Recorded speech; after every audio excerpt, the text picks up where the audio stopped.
โซลาร์เซลล์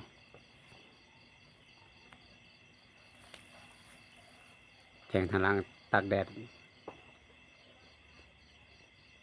ขับมามันห้องเองเปิดอัตโนมัติซักไฟโดยแสงแดดเลเซอร์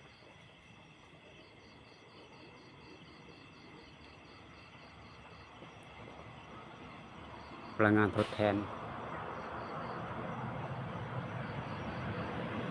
เป็นมิตรต่อสิ่งแวดล้อม